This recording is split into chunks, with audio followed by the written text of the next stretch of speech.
guys, this is Ben. I'm a machine operator at Stealth Machine Tools, and today we're going to be talking about how to maintain your machine and keep it clean.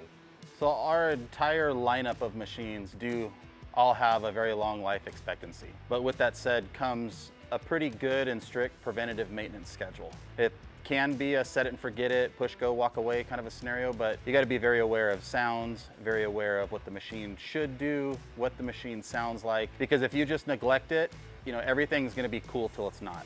Everybody's going to be super excited when it's running great, but they're going to be super irritated and need something extremely fast in terms of service and an answer.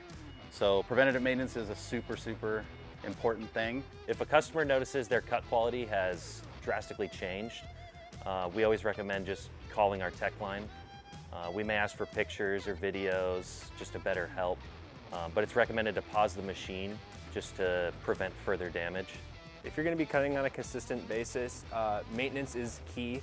Keeping dust out of the sensitive areas where lots of wires are, making sure there's not a lot of slag buildup that can damage your machine over time. Keeping the head clean is of utmost importance though. Some things I would advise to a customer who's running their machine pretty heavily: check the self-oiler, make sure it's always got oil in it, blow it off, make sure there's no debris in the rails or gear rack. If I had to pinpoint one location and one common breakdown, would probably be related to the laser head. It could be a very simple $10 lens that is upper protective lens. It's going to be the first lens right below the fiber cable. So if that is overlooked and it has gone past kind of like the life expectancy of that lens, that could be your first breakdown, because if the light tries to transmit through the lens and it doesn't, it reflects back up. It could sort of combust in that little chamber. It could melt the lens, crack the lens, it could shove debris. There's so many things that could happen, and that's probably been our #1 breakdown. If production is high and your cut quality is poor and you don't pause, we've seen issues with heads melting down and having issues with the fiber cable, and those are pretty costly fixes. With identifying these problems early on, it'll save you time, money and material, consumables, and potentially further damage. Typically first-time problems that we'll get customers calling in, it's going to be settings. Either they didn't have the material ready for us to tune it in on site, so they need a setting tuned. We typically would appreciate if you guys would call us, and then we can walk you through that process a little better.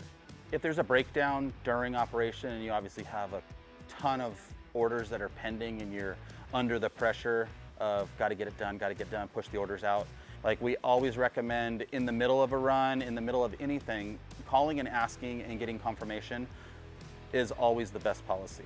Get some guidance, because it could be something that's leading to a failure and it's something that just hasn't been uncovered fully yet. You're just seeing the part, but are you walking through the steps? It's kind of like a baby. Burp it, feed it, change its diaper, right? Like check the lens, check the nozzle, check your gas pressure, check all the moving pieces that are constantly a high volume part, a consumable, and eliminate all of those. So sometimes just putting a known working part in, a brand new part, is the best policy, and 9 out of 10 times you'll find that you eliminate that. But getting the guidance from us or somebody that's experienced in that is always the best. So please call. If any of you guys have any questions or concerns, want to dive into the metrics of our machines, some of the do's and don'ts, please give us a call, 877-455-2737.